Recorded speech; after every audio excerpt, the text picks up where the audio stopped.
Hey there, it's Lauren. Welcome back to Take Action Tuesday. Today we are going to talk all about 3 AAC ideas to leave behind in 2023. Stick around and I will share 3 practices we see every day in AAC implementation and why I'm leaving them behind as we move into the new year. Are you ready to dive in? Let's go.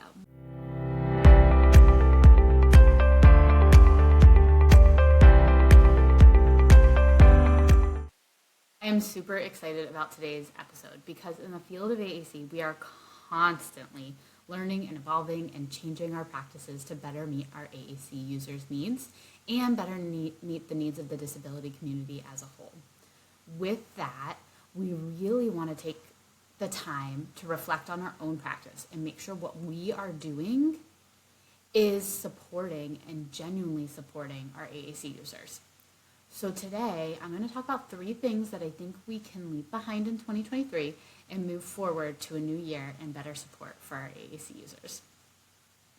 Let's start with number 1, beginning with requesting. I would like to challenge you to start your implementation support with another communication function, like protesting, commenting, or self-advocating. And here is why. We know the goal of communication is connection. We need to use our language to connect with others, either to get our wants and needs met, to build relationships, or to share ideas. Requesting can absolutely meet this need, and does for many individuals. However, what I often see in practice are individuals that become effective requesters and then have a really hard time expanding to new communication because their instruction just focused on that requesting piece over and over and over.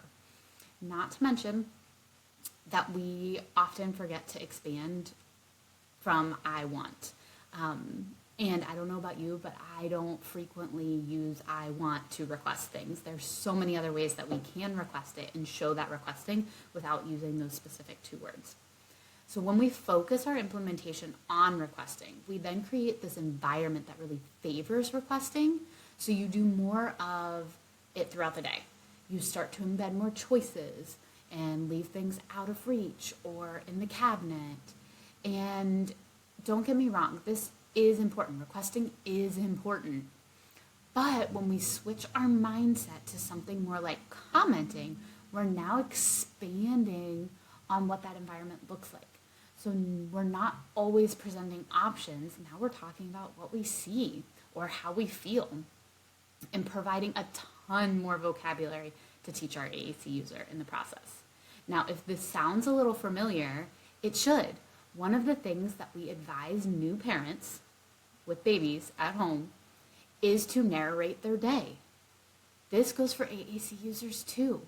This implementation change can really make a huge difference for our AAC users because it lets us talk about their favorite show. And it's a lot more exciting than just requesting it. When we talk about things, it really provides an opportunity for connection. So next time you sit in front of an AAC device to go talk to someone, really focus on what you're inputting. What are you talking about on the AAC device? Is it requesting? Is it commenting? And is it expanding and really providing this robust language immersion for this kid? All right, let's move to number 2. Number 2 is the word modeling. Okay, so this word is something I would really like to leave behind. But don't worry, I'm absolutely keeping the concept. It's here to stay. It is a really effective evidence-based strategy.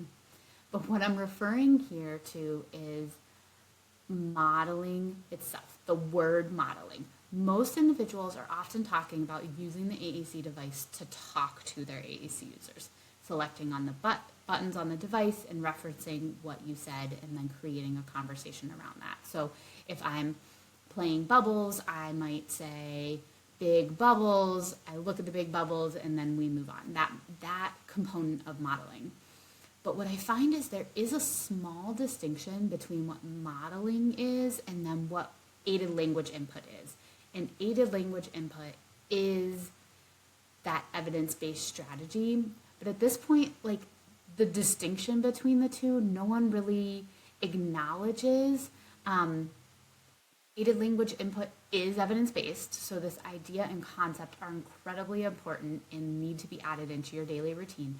But the words aided language input are very technical and confusing for most outside of the research field or speech therapy field. Modeling itself is often correlated with this idea of a prompting hierarchy, or I'm going to model this, I'm going to show you how to do it, and then I want you to do it. So I'm going to model how to throw a ball, and then my expectation is that you throw the ball the same way.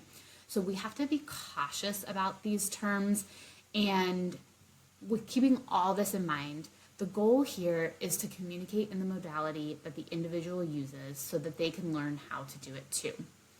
Just like you would immerse yourself in a foreign language, to learn that, you will of course do some type of direct instruction to learn that language, but genuinely you want that immersion so you can really take in everything that language has to offer. The same goes for AAC. So what I'm proposing is we switch to the term talk with AAC. I know it's a little bit longer than modeling, but ultimately that is what we're asking.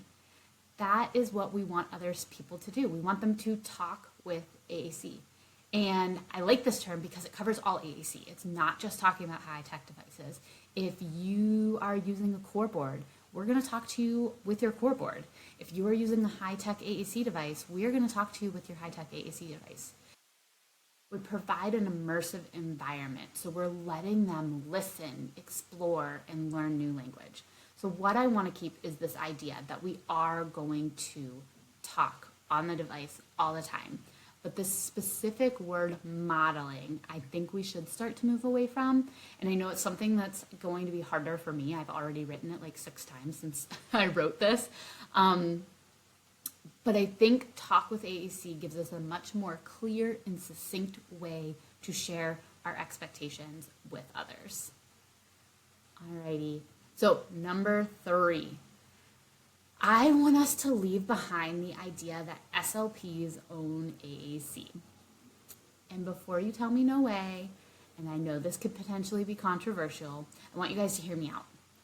We are the profession that is trained in communication, and we should be a part of AAC implementation teams. But this idea that no one else can help or support is a little off-putting to me. I see lots of chatter on social media about how other professions recommended X and they want to do Y, and then the comments basically read something along the lines of, you need to stay in your lane. You're not a speech therapist. And this is problematic because if we're not willing to work collaboratively towards a common goal, then our kids do suffer. And the humbling comment here is, sometimes other professions do have very valuable insight into AAC selection and implementation. They might not know the language component as well as you, but they might actually have more experience in devices, or they might actually have this really good insight about how the device may fit into their life. So we all can learn a lot about AAC and really learn how to support it and effectively make recommendations. SLPs should continue to be the experts in language and share these AAC duties. I do want to mention that this is not always easy. I completely realize that other professionals are not always sitting there eager and waiting and ready to learn and ready to collaborate. But ultimately, this is a team decision, which includes the individual and the parent. So please present your options to the families and navigate these choices together. If you have multiple providers making multiple recommendations that don't align, you need to sit down with the family and you need to figure out where they are comfortable. Where are they at? Present your case, give your information, and then support this and figure out how you can work into that. And we're going to talk a lot about that in our next episode. But really respecting that we all have the best interests in mind, and sometimes we just have different paths to get there. So just really thinking of this idea that we need to find ways to bridge the gap next year. How can we work alongside these other professionals? How can we make sure that the kid is getting everything they need to communicate effectively? And how can we make sure this device is being used for that purpose? So speech therapists will need to be an active participant in AAC. They should be. I just want us to leave behind this idea that we own it, because when we own it, we create power struggles. And we're saying, this is our jurisdiction, don't touch it, just do what we're telling you to do. And that doesn't benefit our kids, and it creates a lot more problems in the long run. So we're really aiming for this capacity model. What can I provide to the situation? How can I help, and how can I support it? And then everybody wins. Thank you so much for joining me this week. I hope that there is something in here that you can take away from this episode and maybe make a small change in your practice going into 2024. AAC is really a huge passion of mine, and I want to make sure that we are all in it for the right reasons, and we are all here to support the individuals that we are working with.